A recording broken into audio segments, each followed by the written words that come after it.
essa mãe, e aí eu te pergunto o seguinte: será que é possível dimensionar a dor de uma mãe que perdeu uma filha ou de uma avó que perdeu a neta?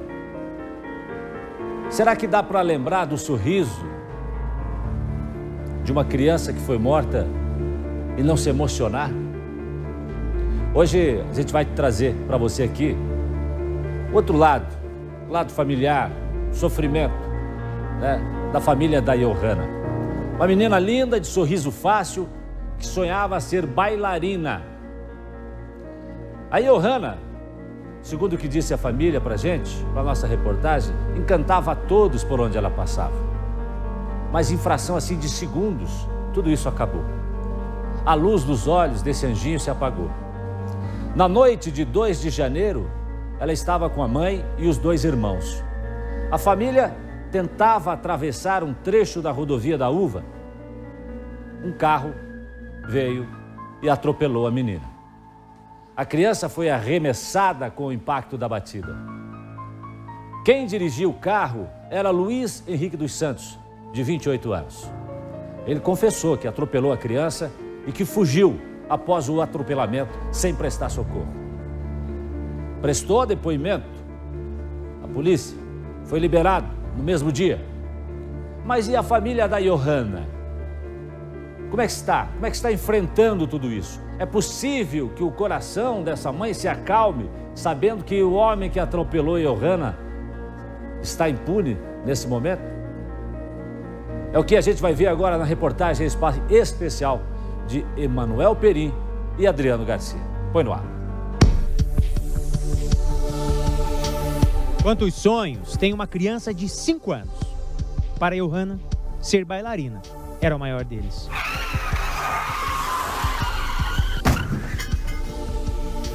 Quando ela começava a dançar, todo mundo parava para olhar, faziam até rodinha em volta dela, todo mundo olhando. Ela era uma graça, assim. E agora, esse ano, eu ia levar ela na Casa da Cultura, né, ali no centro, para matricular ela no balé, que ela queria muito ser bailarina. E todos os dias ela ia lá em casa, enquanto eu morava no quintal, todos os dias ela, de manhã ela estava lá, à noite, à tarde, todo horário ela estava lá perguntando que dia que eu ia levar. Falava, filha, a mamãe vai lutar para conseguir conquistar o teu sonho.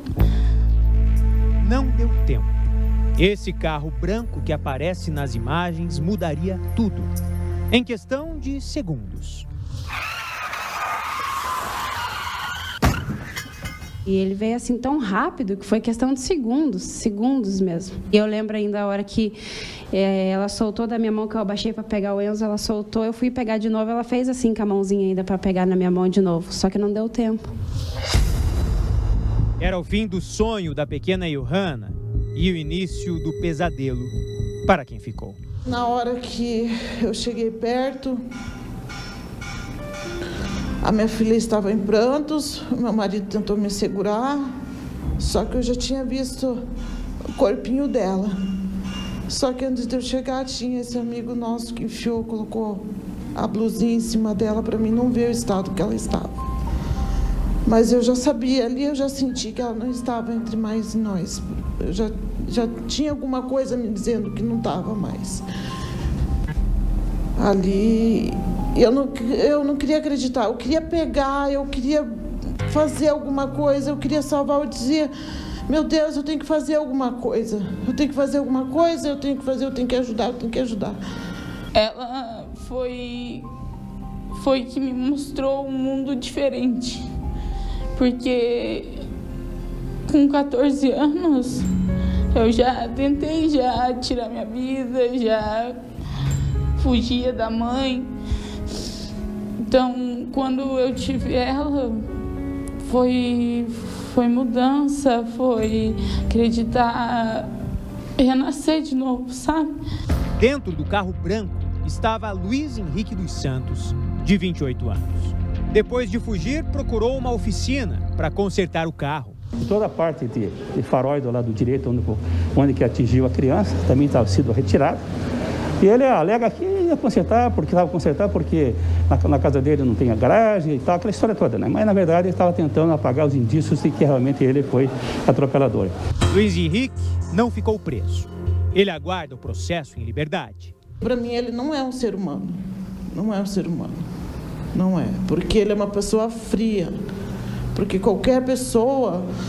Podia ter acontecido dele ter feito o que ele fez, mas ele voltasse no lugar onde ele tinha feito e tentasse, pelo menos, amenizar o que ele fez, o erro que ele fez. Ele deveria pôr a mão na consciência, voltar lá atrás e ver que ele causou uma devassa enorme que não vai voltar, não vai, nada vai suprir. Simplesmente atropelou a menina, matou ela, não prestou socorro e ainda saiu pela porta da frente da delegacia. O delegado da família defende a prisão preventiva do motorista. Nós entendemos que, desde já, existe sim todos os requisitos necessários para que seja decretada uma prisão preventiva. Inclusive, nós vamos sugestionar, através de argumentos jurídicos, quais são os elementos que nós entendemos que sim se cabe uma prisão preventiva no momento. Em depoimento à polícia, o motorista, Luiz, afirmou que não estava embriagado, não estava em alta velocidade, que estava com a esposa e o filho dentro do carro. E ele disse também que não viu a menina Johanna. A família da criança não acredita em nenhuma dessas versões. Ele viu, porque fez um barulho muito, muito alto. Foi como se ele tivesse batido num poste. Foi muito alto, voou um monte de peças do carro para cima. E assim que ele bateu, ele não fez questão de frear de nada. Ele só bateu e foi embora. Não reduziu, não fez nada. Eu não acredito que ele estava com esposa, com filho, porque se ele tivesse, ele não estaria naquela velocidade. Se é que, né, ele é pai, ele é pai de verdade, se é que ele é um pai, ele não ia correr daquele jeito com o filho dentro do carro, com esposa. E por onde anda esse motorista? Fomos até o endereço apontado como sendo dele. Na rua, crianças brincam. O Luiz... Ele... Cola. Estão procurando não sei quem aqui, ó. Estão procurando o Luiz. Somos recebidos pela mãe do Luiz, que diz que ele não está em casa. Ela afirma que o filho está abalado e não conseguiu sequer ir trabalhar depois do ocorrido. Enquanto isso, para a família, a ausência de Johanna se agiganta a cada dia. A Johanna veio assim para ela um presente. Deus deu um presente para ela. Ela foi para mim também. Para mim, ela foi Deus deu um presente para mim. Ele tem filhos. Ele que se botasse um pouquinho no lugar do que eu estou sentindo, do que minha filha está sentindo, pouquinha coisa.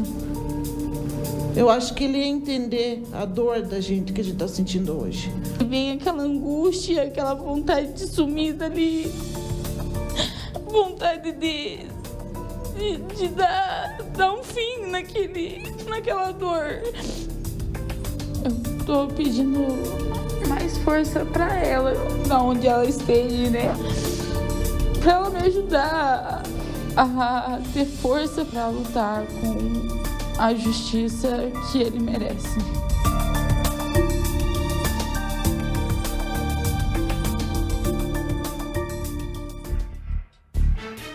Olha, Yolanda, a mãe da Johanna. Fico pensando aqui, enquanto acompanhava a reportagem da doutora Márcia Manuel Perim, essa menina, né, ela veio para ajudar a mãe, né, mudou a mãe, tirou a mãe de um momento difícil, né? E eu tenho certeza que onde ela estiver, Yolanda, ela vai continuar sim, olhando por você. Manuel Perim, você sentiu todo o clima da família, realmente muita tristeza.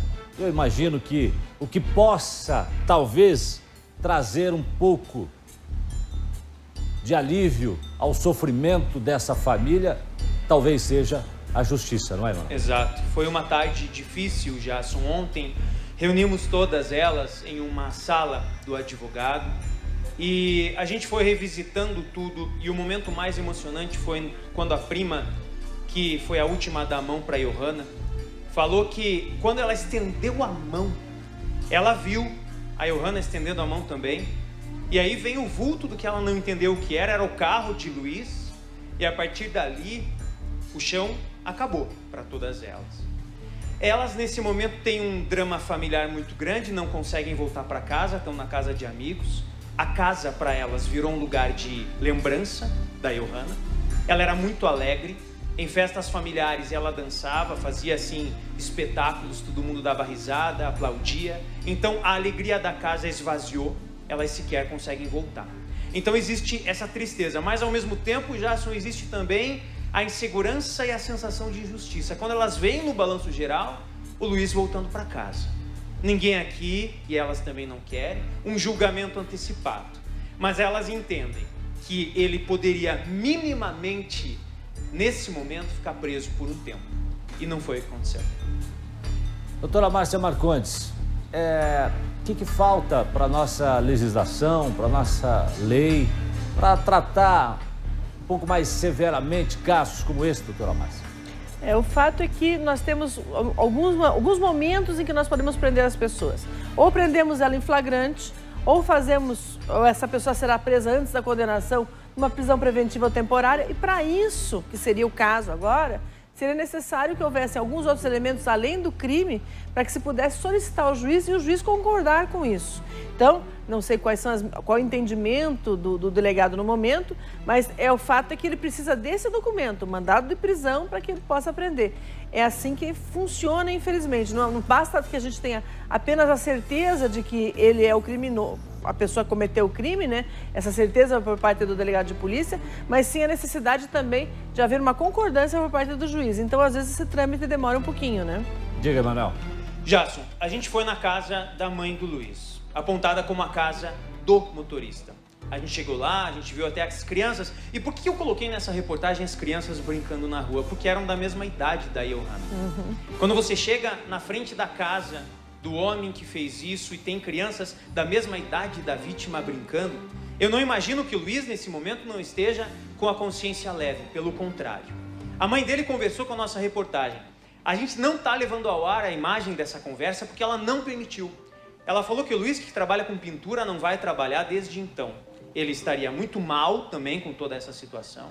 E ele está muito triste com a exposição que a imprensa está fazendo do nome dele. Eu conversei com essa mãe e eu falei que a iniciativa não é julgar, ninguém sai de casa para matar uma criança, mas é para colocar o lado dele também. Então, Jasson, eu queria aproveitar que eu sei que o Luiz está vendo o balanço geral, deixar esse espaço aberto para a versão dele do que aconteceu. Fato é que a Johanna não volta mais. Mas muito do que está sendo sustentado pelo Luiz, a família acredita que não aconteceu. A família acha que ele estava sim embriagado, que ele não estava com o filho e com a esposa no carro, e que ele teria visto sim o que aconteceu, o que deu um prejuízo gigante para ele. Será que ele não viu? Então a gente precisa conversar com ele, o espaço está aberto, Jasson. Está aberto sim, viu, Luiz? Está aberto aqui o espaço para você, né?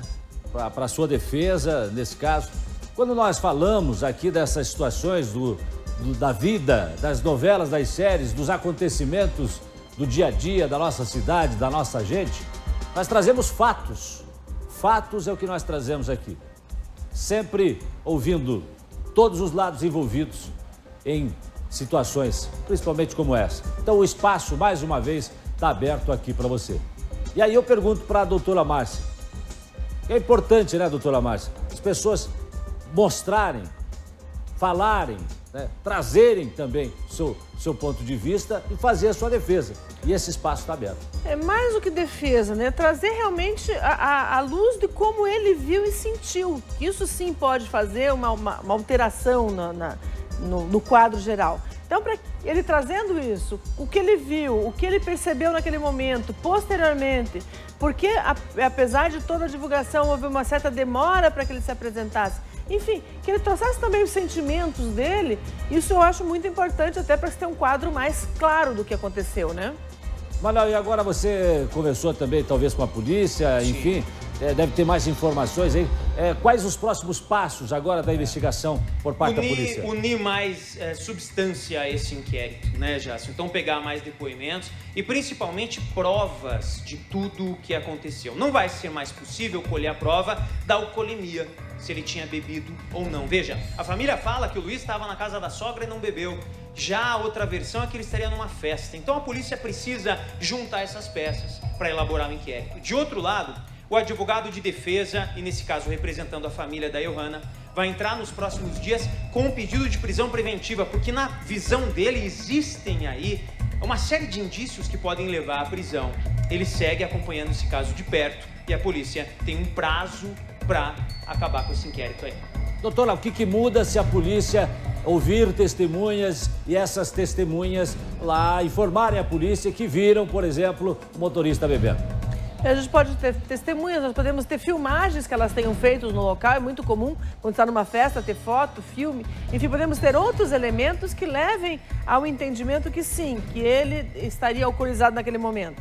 Além disso, também é necessário uma perícia nesse veículo, porque até essa lesão ocorrida no veículo pode dar a ideia de velocidade de impacto também, né?